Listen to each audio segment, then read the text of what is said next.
Hare Krishna, everyone. Thank you for joining Srimad Bhagavatam Sangha and attentive Japa. Let's continue from where we left off last time.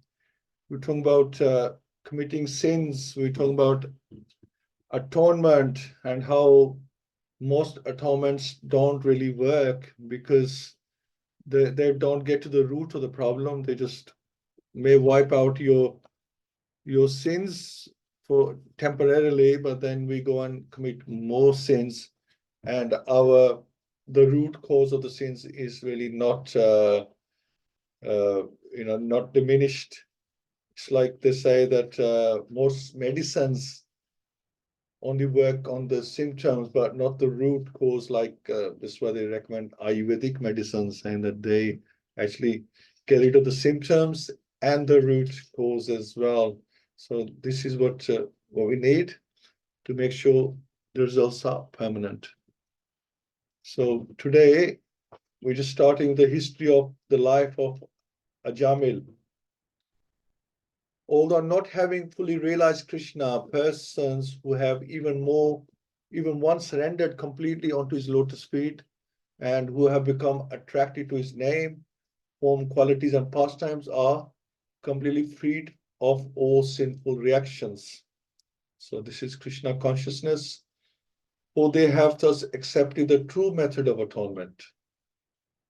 Even in dreams, such surrendered souls do not see Yamraj or his order carriers, who are equipped with ropes to bind the sinful. So if you haven't sorted yourself out, then the Yamrajas come and do it for you. I think that's what he's saying here. So Sri Prabhupada explains the sinful actions of one who has surrendered unto Krishna are compared to a snake with his poison fangs removed. Such a snake is no longer to be feared. Of course, one should not commit sinful activities on the strength of having surrendered to Krishna. However, even if one who has surrendered to Krishna happens to do something sinful because of his former habits, because there still might be the seeds of sin inside, right? They don't burn straight away, or there's so many that you don't burn them all straight away, burn slowly. Such sinful actions no longer have a destructive effect. Therefore, one should adhere to the lotus feet of Krishna very tightly and serve him under the direction of the spiritual master. So you must know the right method to use. Thus, in all conditions, one will be akuto beha, free from fear. Pray Om Namo Bhagavate Vasudevaya, Om Namo Bhagavate Vasudevaya, Om Namo Bhagavate Vasudevaya. Mukham Karoti Vachalam, Pangum Langyate Grim, Yat Kirpata Mamande, Shri Guru Ditaranam. Paramananda Madhavam Shri Chaitanya Ishwaram Hariyam Tassat Narayanam Namaskritya Naram Cheva Narottamam Devim Sachvyasam Tato Jayamuduriyat Nashna Preshu Abhadareshu Nityam Bhagavat Sevya Bhagavati Uttam Shloke Bhakti Bhakti Nestaki. Hari Krishna. So in this regard, learned scholars and saintly persons describe a very old historical incident involving a discussion between the order carriers of Lord Vishnu and those of Yamraj. So we're coming to the story of Ajamil now, the pastime. Please hear of this from me. The Purans or old histories are sometimes neglected by unintelligent men who consider the description mythological. Actually, the descriptions of the Purans or the old histories of the universe are factual, although not chronological. The Purans record the chief incidents that have occurred over many millions of years, not only on this planet, but also on other planets within the universe. Therefore, all learned and realized Vedic scholars speak with reference to the incidents in the Puranas. Srila Rupa Goswami accepts the Purans to be as important as the Vedas themselves. So most people, actually, this is one of our problems that we have problem trusting the information. We think they're just stories, and some of them to us don't even make any sense, or they're not logical sometimes. And so, we neglect them. But it's mentioned here that any scriptural information is to be trusted. Devotion service of the Lord that ignores the authorized Vedic literatures like the Upanishads, Puranas, and Narad Pancharatra is simply an unnecessary disturbance in society. A devotee of Krishna must refer not only to the Vedas, but also to the Puranas. One should not foolishly consider the Puranas mythological. If they were mythological, Shukadeva Goswami would not have taken the trouble to recite the old historical incidents concerning the life of Ajamil.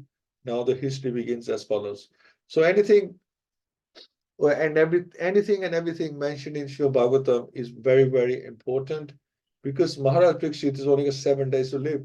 So they just can't talk about mundane things that don't mean anything, or they're just mythological stories. Has to be very factual. He's a king, and there's so many saints there. So you just can't just give information, just make up information, because it will be checked otherwise. In the city known as Kanyakubuch, there was a Brahmin named Ajamil who married a prostitute maidservant and lost all his Brahminical qualities because of the association of this low-class woman. This fallen Brahmin, Ajamil, gave trouble to others by arresting them, by cheating them in gambling, or by directly plundering them. This was the way he earned his livelihood and maintained his wife and children. My dear king, while he thus spent his time in abominable, sinful activities to maintain his family of many sons, 88 years of life passed by. That old man, Ajamil, had 10 sons, of whom the youngest was a baby named Narayan. Since Narayan was the youngest of all the sons, he was naturally very dear to both his father and his mother. Because of the child's broken language and awkward movements, old Ajamil was very much attached to him. He always took care of the child and enjoyed the child's activities. When Ajamil chewed food and ate it, he called the child to chew and eat. And when he drank, he called the child to drink also. Always engaged in taking care of the child and calling his name, Narayan. Ajamil could not understand that his own time was now exhausted and that death was upon him. When the time of death arrived for the foolish Ajamil, he began thinking exclusively of his son Narayan. The highest perfection of human life, achieved either by complete knowledge of matter and spirit, by acquirement of mystic powers, or by perfect discharge of one's occupational duty, is to remember the personality of Godhead at the end of life, which can be very difficult, especially if you're in a lot of pain. It can be very difficult. Somehow or other, Ajamil consciously or unconsciously chanted the name of Narayan at the time of death, Anta Narayan Smriti, and therefore he became all perfect simply by concentrating his mind on the name of Narayan. So Narayan and the name of Narayan are absolute, they are one. So if you think, if you mention the name, then it's just as good as taking association of Narayan himself. Ajamil then saw three awkward persons with deformed bodily features, fierce, twisted faces, and hair standing erect on their bodies, with ropes in their hands. They had to come away, take him away to the abode of Yamraj. When he saw them, he was extremely bewildered, and because of his attachments to his child, who was playing a short distance away, Ajamil began to call him loudly by his name. Thus, with tears in his eyes, he somehow or other chanted the holy name of Narayan. So these figures, they came to take him away, And Ajamil, I think he wanted to see his son for the very last time. He knew this time had come. And this awkward person, that so it shows that if you're sinful, then they start scaring you before you're even dead. You know, that it's just a sample of things to come. Now that you are in their grasp, and now it's their turn to give you misery. A person who performs sinful activities performs them with his body, mind, and words. Therefore, three order carriers were Yamraj. From Yamraj came to take Ajamil to Yamraj's abode. Fortunately, even though he was referring to his son, Ajamil chanted the four syllables of Harinam Narayan. And therefore, the order carriers of Narayan, the Vishnudutas, also immediately arrived there. Because Ajamil was extremely afraid of the ropes of Yamraj, he chanted the Lord's name with tearful eyes.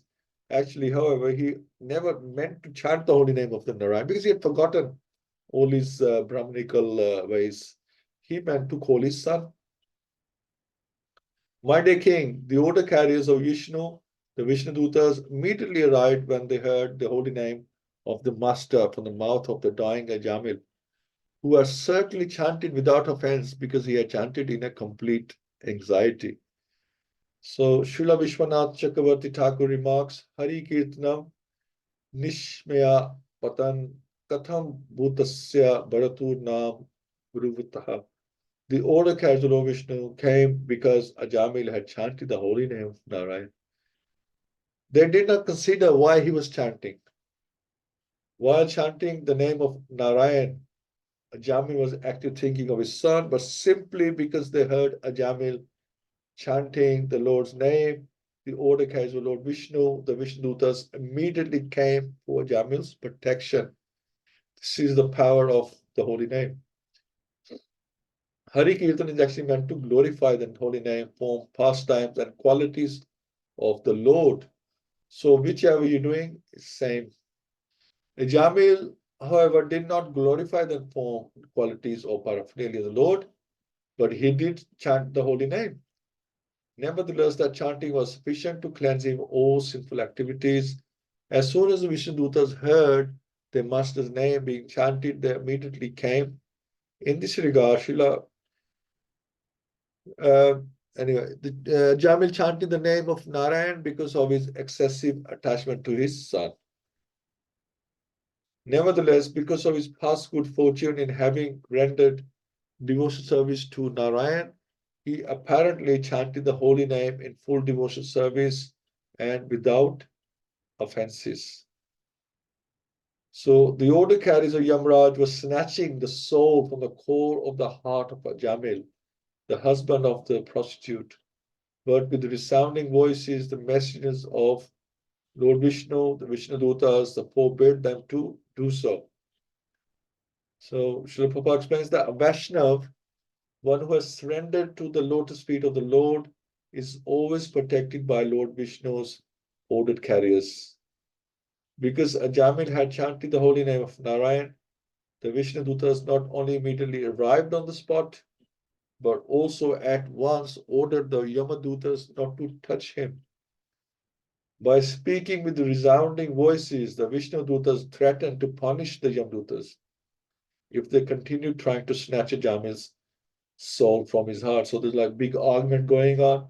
So who's going to take Ajamil? Or at least stop the Yamdutas taking him?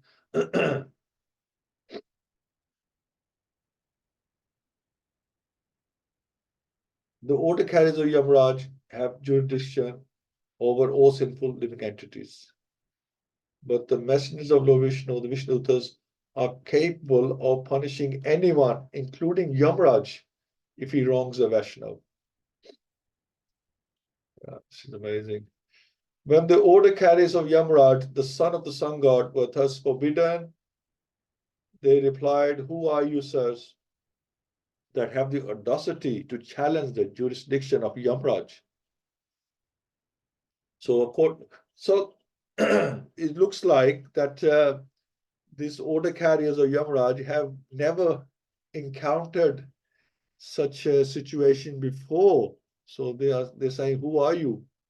So this is like never happened before when they've been challenged by Vishnu Dutas. So this is why this pastime is so unique, that that they've never had to compete with anyone before. They just come and, you know, take away the sinners, and it's job done. But here, in this case, they have been challenged, so they're a little bit surprised. Who is this? So, according to the sinful activities of Jamil, he was within the jurisdiction of Yamraj, the supreme judge appointed to consider the sins of the living entities. When forbidden to touch Jamil, the order carriers of Yamraj were surprised because they had never been hindered in the execution of the duty by anyone within the three worlds, not just here. In the three worlds, they'd never been hindered in their duty. So they're really shocked and surprised that what's happening today. Dear sirs, whose servants are you? Where have you come from? And why are you forbidding us to touch the body of Ajamil? Are you demigods from the heavenly planets? Are you sub-demigods? Or are you the best of devotees? Since the Yamdutas are servants of Yamraj, who is also one of the Siddha Satams, they knew that Siddha Satam is above the demigod and sub-demigods, and indeed above all living entities within this material world. So the Yamdutas therefore inquired why the Vishnus were present where a sinful man was going to die. So these Yamdutas, they considered that whoever it is doesn't have jurisdiction here, and they don't have authority to challenge them. It should also be noted that Jamin was not yet dead. So these arguments going on in front of him. So the Yamdutas were trying to snatch the soul from his heart. They could not take the soul, however, and therefore Jamil was not yet dead. This will be revealed in later verses. Jamil was simply in an unconscious state when the argument was in progress between the Yamdutas and the Vishnudutas. So, okay, so now he was unconscious at least. The conclusion of the argument was to be a decision regarding who would claim the soul of Ajamil. The order carriers of Yamraj said, your eyes are just like the petals of lotus flowers, dressed in yellow silken garments, decorated with garlands of lotuses and wearing very attractive helmets on your heads and earrings on your ears. You appear fresh and youthful. Your four long arms are decorated with bows and quivers of arrows and with swords, clubs, conch shells, discs, and lotus flowers. Your effulgence has dissipated the darkness of this place with the extraordinary illumination. Now, sirs, why are you obstructing us? So, before even being introduced to a foreigner, one becomes acquainted with him through his dress, body features, and behavior, and can thus understand his position. Excuse me. Therefore, when the Yamdutas saw the Vishnudutas for the first time, they were surprised. They said, by your bodily features, you appear to be very exalted gentlemen, and you have such celestial power that you have dissipated the darkness of this material world with your own effulgences. Why then should you endeavor to stop us from executing our duty? So they can't understand that such exalted people are interested in a sinful person. You know, it's like first they've been never challenged like this, and on top of that, thinking, well, if we are challenged, why are we challenged for such a, low class person? So they're bewildered. So it will be explained that the Yamdutas, the order carriers of Yamraj, mistakenly considered Ajamil sinful. They did not know that although he was sinful throughout his entire life, he was purified by constantly chanting that holy name of Narayan. In other words, unless one is Vaishnav, one cannot understand the activities of a Vaishnav. The dress and body features of the residents of Vaikuntha Lok are properly described in these verses. The residents of Vaikuntha who are decorated with garlands and yellow silken garments, have 4 arms, holding various weapons. Thus, they conspicuously resemble Lord Vishnu. They have the same body features as Narayan because they have attained the liberation of Sarupa, where they nevertheless act as servants. So Sarupas with the mood of a servant.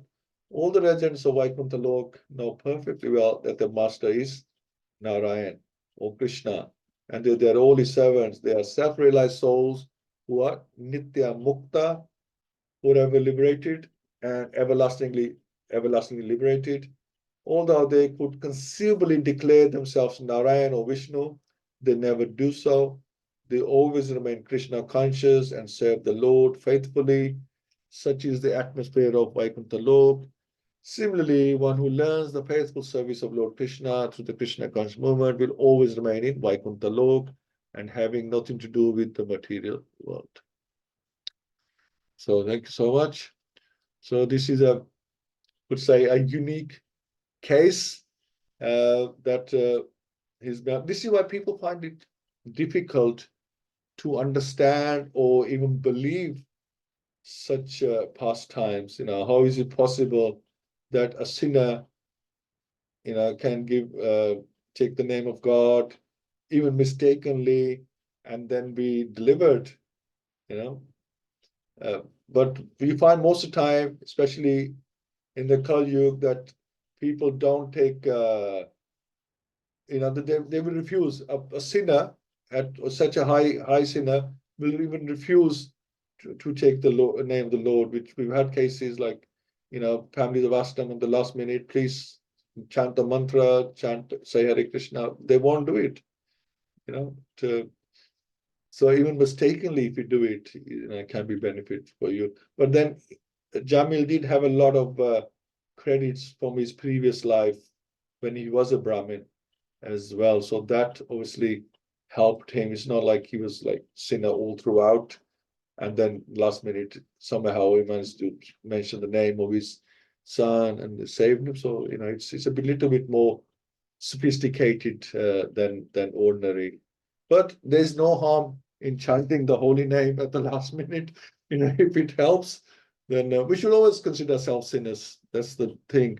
Always consider ourselves sinners, that at the last minute, remember the Lord's name, that if we have in anything that is purifying, so you can be purified and your conscience is focused on the Lord rather than other things, material things. Thank you so much. My father-in-law ji, Hina Mataji, Jai Prabhu, Mother Shamsundar Prabhu, Praveen Mataji, Pundrikaksh Prabhu, and Sarveshya Mataji. Hare Krishna. So we'll hear from Sarveshya Mataji and then Pundrikaksh Prabhu. Hare Krishna.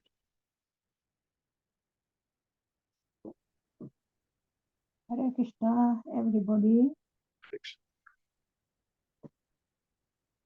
Ajamila was born in a Brahmana family, and he had very good qualities. And because of the association of the fallen woman, his activities became sinful. He start to do all the bad things. But he was a devotee of Krishna, because he was doing service. He was preparing everything for the Krishna. Like his father asked him to go and pick the flowers. So he was doing all nice things. But because of the social, he fell down. But Krishna is very, very merciful to his devotees. He never forgets what the devotee does do for him. We forget, but Krishna never forgets. And how he got the name Narayana, how he named his son Narayana. Once there were some Brahmanas, they were going for the alms, house to house, and people, they didn't like the wife of the Ajamil, so they sent Brahmanas to her house. So they're gonna test the wife, but it went the other way around. So when the Brahmanas went to Ajamil's house, the wife, she looked after them very nicely and saved them properly. So the Brahmanas were very pleased. And that time she was pregnant, and they said, when the child is born, name him Narayana. So it was mercy of Krishna that he made the Brahmanas to give the name Narayana, and Narayana benefited in the last stage of his life. I mean, Krishna gave this body for us to get liberated from all sinful activities we are doing, so we can get relief from. My main thing is to get relief from this birth and death cycle. That is our suffering. We are suffering when we with birth and death. That's the biggest suffering of human society, but people don't realize, they never think, they just carry on with their way. And one actually attains liberation when he engages in the transcendental service of the Lord. That's how you get liberated, and you know Krishna. And Ajamil, he took the Lord's name knowingly or unknowingly. If you take God's name, I mean, we can get liberated. And in Kali Yuga, the best means is to get liberated or to get association with the Lord or with the devotees, is to chant the mantra. Mantra is very, very powerful for Kali Yuga. That's the only thing they say, Hare Ram Kevalam. And it is very, very powerful. It is powerful like the activities in the previous yugas. So like Ajamil, he got liberated knowingly, unknowingly, he took the name. So we take the Krishna's name and we try to get rid of this birth of cycle of birth and death. And that's what I can understand. Hare Krishna. Thank you so much, Mataji, and thank you for informing us of the how the name Narayan came about. That's so nice. And I was just thinking that because his wife, although their deeds weren't that great, but she offered alms to the at least to the Brahmins or to the saints, and also she fed people. She gave them food, and how glorious that is, because we're finding like we have 24-hour kirtan, we have devotees competing that they want to feed Vaishnavas, right?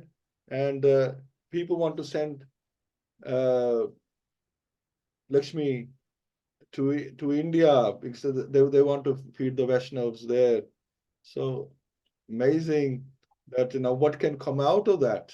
Even in this past time, you can see that because she fed the Vaishnavas, and in the chain of events with that how that helped them. Amazing. Thank you, Mandaji. Okay, Pratikash Prabhu.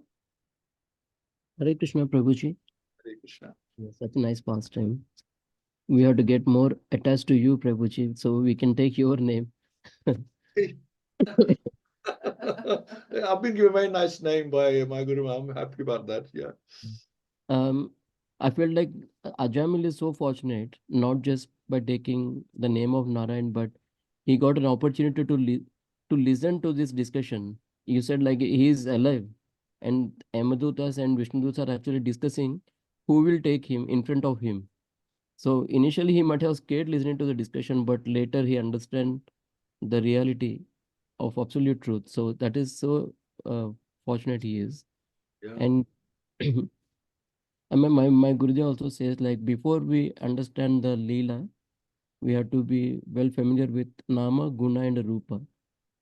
So chanting is more important. Understand the qualities of the Lord, understanding the opulences of the Lord, Rupa, and then you mentioned about the body, mind, and words.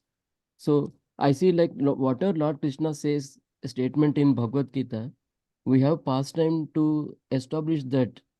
So Antakalacha Mameva Smaran Mukta Kalevaram. So who takes my name at the end of life, who remembers me, they'll come to my abode. So Ajamil's pastime is actually proving that.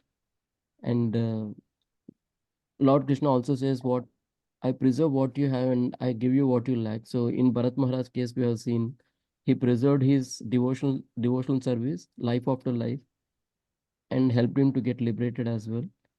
And yeah, Vaishnava can understand, only Vaishnava dress, bodily features, and behavior. Certainly, Prabhuji, when we go for book distribution, when we put tilak, that makes a difference. So generally, when the people see us in tilak and the norm and the Vaishnava dress, they come and ask some questions nicely. They by default they think that okay, these people might be good. So that really makes difference, appearance like that. That's all, Prabhuji. And so many people think Puranas are actually mythological. That is true. Like I was talking to my own elder brother, and he asked me like, "Who said to you that Bhagavatam is actually written by Vyasadeva?" I understand Bhagavatam is recently somebody just took the book and start writing it, and it evaluated. It evaluated. So there are so many people who think that these are actually mythological stories and not history actually as such. That's all, Prabhuji. Thank you so much, Prabhu. Yeah, with the spirituality or scriptures, they are what you want to believe, that they become that. If you believe God is just stone or wood, then that's what you will remain. So, it's our consciousness, how we reflect our consciousness, and that's how the which way we reflect the spirituality will reflect back at us in the same way. Thank you so much. Hina Mataji, Hare Krishna. Hello, obeisances, or glories to Srila Prabhupada. Thank you so much, Prabhuji. I really like this story of Ajamila, and such an instructive story. And as you said, it shows how the power of the holy name, and it just demonstrates as well how Krishna's name and Krishna's form is non-different. It's absolute, and some very nice points have already been shared by Prabhuji and Mataji.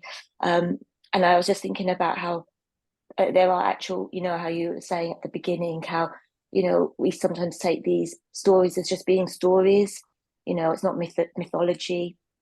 And I was thinking about how there have been actual cases reported in all different cultures where people or have experienced near-death experiences, and people actually report seeing the Yamadutas at just before the point of death, or maybe it's a near-death experience, so they don't actually die, but they see them. They come to them, whether they're in hospital or they're in a lot of pain. They see them at that point.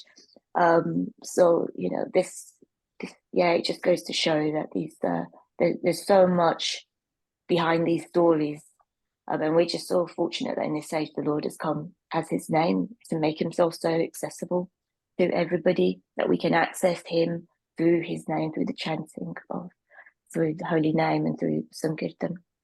That's it. Thank you so much, Prabhuji. Thank you, Mataji.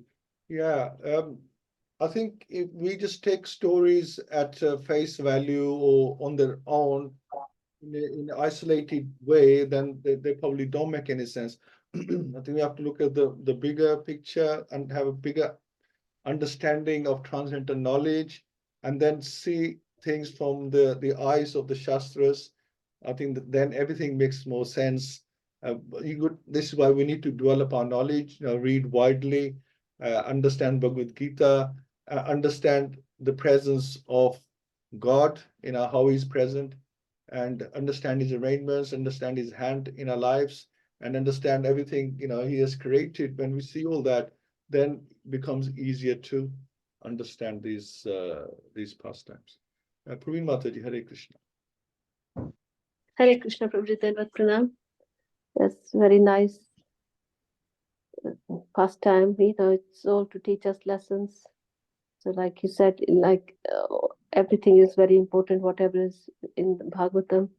And so name is not different from Krishna, and how important it is, just by taking the name Narayan, although he was calling his son, he was saved by the Vishnu Dutas. and then like not judging his wife for what she was, but then in Nectar of Instructions we have read like how the association of non-devotees destroys your devotional service. So he was a Brahmana and did affect. But then also in Bhagavad Gita, chapter 2, verse 40, it does say, in this endeavor there is no loss or diminution. So whatever we do, you know, we get the credit in the next life. So he did get the credit.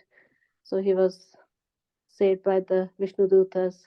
And then on the point of feeding the Vaishnavas, I was listening to Lal Govind Prabhu and how, in a humorous way, he was giving the example of Durvasa Muni. You know, he was saying that feeding the Vaishnavas, people sometimes feel pride. Oh, I've fed so many Vaishnavas, I've fed the Brahmanas, and he said, well, you're not feeding them; they're eating your sins. You know, so, and he gave the example of the Rasamuni, how the gopis they wanted to cross Yamuna, Ganga Yamuna, and and Durvasa Muni they just fed him, and then they go to Durvasa Muni that how can we cross, and he said, well, tell her, I think it was Yamuna or Ganga. I'm just confused now, and if the Vasamuni has not eaten anybody's food, give way. And then they're thinking, oh, but he's just eaten so much at our house, and he's saying that he's not eaten in anybody's house. So they go and say it, and then the river is split in two and gives way. So then the Vasamuni says, I'm not eating the food, I'm eating your sins. So that's a good lesson for us. So we should not feel proud when we feed anybody, but they're only helping us. Yeah, I think that's about it from me. Thank you, Prabhuji. Hare Krishna. Thank you so much. And a few points you want to speak? Go ahead. Hare Krishna, everyone. I was reading this morning some beautiful realization of someone, and amazing that how it ties up to the today's pastime. It was that somebody just asked their mother the three beautiful names of Srimati Radharani, and the mother says to him, first is Radhika. Radhika is love of Krishna. Then Vrindavaneshwari, she is the queen of Vrindavan, as we all know. Then the mother said the third name, which the person said that really melted his heart, which was Krishna Jivani. She's the Krishna, Krishna. So this pastor also tells us that our life is nothing without the holy name. So wherever we are, because there is suffering everywhere in this material world, so we should chant the holy name in our minds, or just softly, or just say to someone, or just give a person the touch of the Bhagavad-Gita or any other holy book. So just like Ajamila, who knows in which way that person is going to benefit. And especially, when we go to some hospital to attend our appointment or see someone or meet a dear one, we should definitely utter the holy name there, because God knows, that vibration is going to help who in which way, we never know. So we might be doing a Gyat Sukriti for somebody there, and in turn getting so many credits for our own bhakti from Krishna. Hare Krishna. Thank you so much. And Yeah, I just wanted to add on that. Sorry, Prabhuji. Sorry, a point. Yeah, so every time I heard somewhere about this, and every time I see the ambulance going, I always chant Mahamantra. So wherever the ambulance is going. So yeah, thank you. this is the Vaishnav's quality. When I see when I see female Yeah. van, Verse. yeah, and I automatically you just start We chanting. did that only a few days back. We were going. There's a first thing in the morning. So we Jai chanted. Prabhu summarized few points. Jamil was a person of good character in the beginning. He was trained by his parents to become a perfect Brahman by studying the Vedas and following the regulatory principles. He was truthful, free from false prestige, and kept his mind and senses under control. Jamil fell down when he took the association off and married a prostitute. He first saw this prostitute in an embrace with another man in the forest. He failed to control his mind and was overwhelmed by lusty desires. Jamil abandoned all regulatory principles and moved onto a life of cheating others to maintain his family. He had 10 sons with her, the youngest being named Narayan. The force of materialistic life is so strong. To maintain self-control is difficult unless one is protected through the devotional service to the Lord, and all abominable habits gradually become distasteful if one fully surrenders to Krishna. At the time of death, the Yamadutas came to take Ajamil because of his sinful life. At this very moment, he shouted out the name of youngest son Narayan, who he was very attached to, because he chanted the holy name of the Lord. The Vishnudutas immediately appeared on the scene, and a discussion took place between the Yamadutas and Vishnu. Thank you so much, Prabhuji, for the summary. It's a good reminder. Thank you so much. So we'll just chant a couple of rounds now. Let's do some attentive chanting. And remember the Vishnudutas, not the Yamadutas. So let them know that we are chanting the holy name, and keep the Yamadutas away from us. And we're going to go back home, back to Godhead one day. Safely. Sarveshi Mataji, please chant first round, and then Praveen Mataji. Hare Krishna. Namo Vishnupadaya Krishnavasaya Bhutale Srimati Bhakti Vedanta Swami Iti Namane Namaste Saraswati Devi Saraswati Devi Gauravani Pachamaya Nirashasha